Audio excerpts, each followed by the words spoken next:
நீங்க எனக்காக இவ்ளோ தூரம் யோசிப்பீங்கன்னு நான் நினைச்சு கூட பார்க்கலப்பா. நான் எப்பவும் எதுக்காகவும் உங்களை மிஸ் பண்ணிடக்கூடாதுன்னு நினைக்கிறேன். இனிமே எப்பவும் எங்களுக்காக நீங்க இருப்பீங்கன்னு நான் நம்புறேன்ப்பா. அத்தனை பேரோட எதிர்ப்பையும் மீறி நீங்க உங்க மகளா என்ன தத்தெடுத்தப்போ நான் எவ்ளோ சந்தோஷமா இருந்தேன்னு வார்த்தையால சொல்ல முடியாதுப்பா. இனிமே எனக்காக நீங்க இருப்பீங்கன்னு நினைக்கிறப்போ ரொம்ப நிம்மதியா புதுசா பிறந்த மாதிரி ஃபீல் பண்றேன்ப்பா. எனக்காக நீங்க எல்லார்கிட்டயும் ஃபைட் பண்றத பாக்குறப்ப நமக்காகவும் ஒருத்தர் இருக்காருங்கிற நம்பிக்கைய எனக்கு கொடுத்திருக்கீங்கப்பா. இதுக்கெல்லாம் நான் உங்களுக்கு என்ன திருப்பி செய்ய போறேன்னு தெரியல. இவ்ளோ நாளும் உங்களை நான் அப்பான்னு கூப்பிடுறப்ப அதுக்கு எனக்கு உரிமை இருக்கா இல்லையான்னு தெரியாம ஒரு தயக்கத்தோட தான் நான் அப்பான்னு கூப்பிட்டிருக்கேன். ஆனா இப்போ உங்களை உரிமையா அப்பான்னு கூப்பிடணும்னு நினைக்கிறப்போ என்னால அப்படி கூப்பிட முடியாம போறத என்னால தாங்கிக்கவே முடியலப்பா.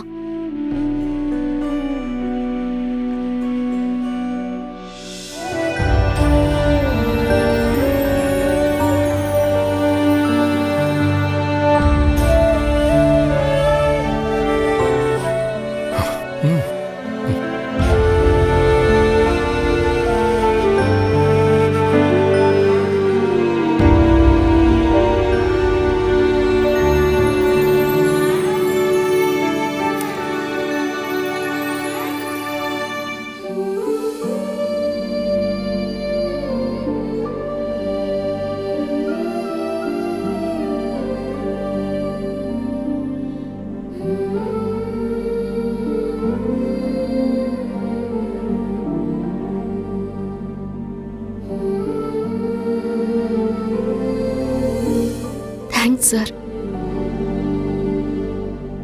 பாரதி, நீங்க சாப்பிடலையா? பசிக்கல சார்.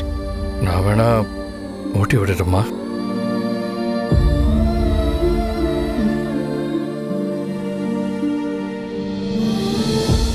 தமிழ் தூங்கிட்டா போல. ஆமா.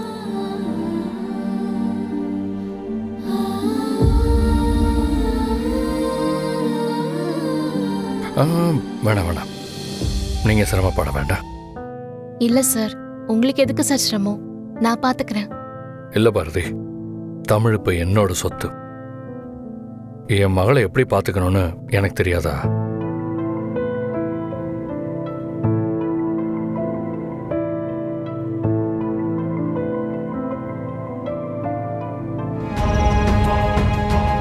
சார் நீங்க போங்க சார், நான் பாத்துக்கிறேன். ஓகே பாரதி. தமிழ் என்னம்மா? இரு, ஒன்னும் இல்லடா, ஒன்னும் இல்ல, நீ தூங்கு. படுங்க படுங்க படுங்க படுங்க.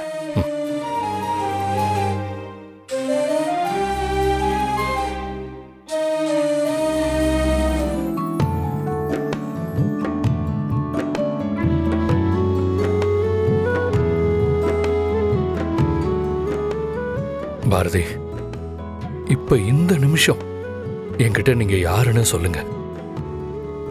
உங்க எல்லாரோடையும் குடும்பமா சந்தோஷமா வாழ்றதை விட எனக்கு வேற என்ன சந்தோஷம் இருக்கு சொல்லுங்க. ஆனா ஏன் சொல்ல மாட்டேங்கிறீங்க? நமக்குள்ள என்ன வேணா நடந்திருக்கட்டும், ஊர் உலகத்துல எல்லா புருஷன் பொண்டாட்டிக்கும் தான் பிரச்சனை இருக்கு. அதுல ஏதோ ஒண்ணு இருந்துட்டு போட்டுமே. நீங்க என்னை விட்டு பிரிஞ்சு பட்ட கஷ்டம் எல்லாம் போதும் பாரதி. நான் தான் சுயநலமா என்னோட வாழ்க்கையை தேடி போயிட்டேன். ஆனா நீங்க என் குழந்தைகளுக்கு அம்மாவா இப்ப வரைக்கும் அவங்களுக்காகவே வாழ்ந்துட்டு இருக்கீங்க. நீங்க என்ன உங்க புருஷன்னு சொல்ல போற அந்த நிமிஷத்துக்காக தான் நான் ஒவ்வொரு நொடியும் வெயிட் பண்ணிக்கிட்டு இருக்கேன் பாரதி. அண்ணா அண்ணா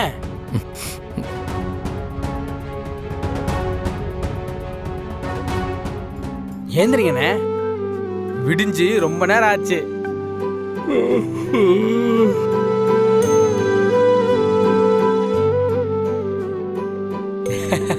அண்ணே, இங்கேயே தூங்கிட்டீங்களாண்ணே? ஆமாண்டா, நைட்டு ஆதித்யா ஏதோ கெட்ட கணவன் சொல்லி தூங்காமல் பயந்துட்டே இருந்தான். அவனை தூங்க வைக்க ட்ரை பண்ணிட்டு இருந்தேன். அப்படியே நானும் தூங்கி போயிட்டேன். கடைசியில இவங்க கூட ஒரே ரூம்ல வந்து படுத்து தூங்குற அளவுக்கு வந்துட்டாரு. இதுக்கு மேலேயும் இப்படியே விட்டா கண்டிப்பா சரி வராது. ஆனா எது பண்ணாலும் நம்ம பிளான் ஒர்க் அவுட் ஆகவே மாட்டேங்குது. என்ன பண்றது? சரி பாரதி, பார்த்துக்கோங்க. சரிங்க சார். வாடா.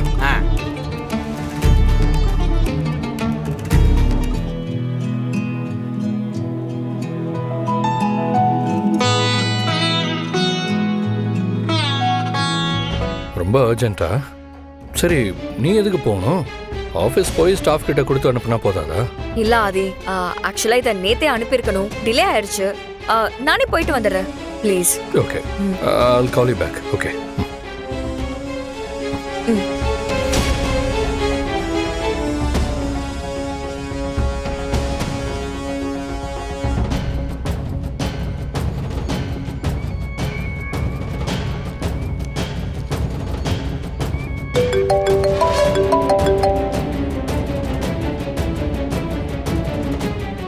கரெக்டா டாக்குமெண்ட் கையெழுத்து போடும்போது தான் ஃபோன் வரும்.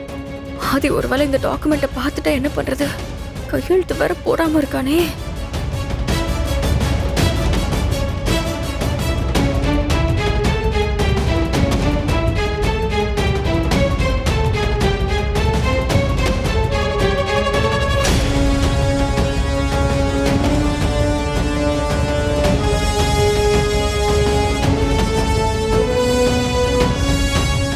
Mitra, are you all right?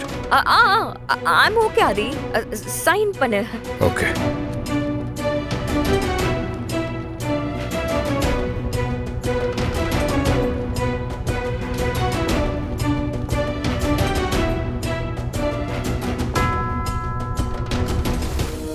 கண்டிப்பா ஏதோ ஒரு விஷயம் தப்பா நடக்குது. ஆனா அது என்னன்னு தான் தெரியல. பாரதி, பசங்களுக்கு ஸ்கூலுக்கு டைம் ஆயிடுச்சு. நீ ரொம்ப தீவிரமா எதையும் யோசனை பண்ணிட்டு இருக்க மாதிரி இருக்கு. அதெல்லாம் ஒண்ணும் இல்ல பாட்டி, வாங்க போலாம்.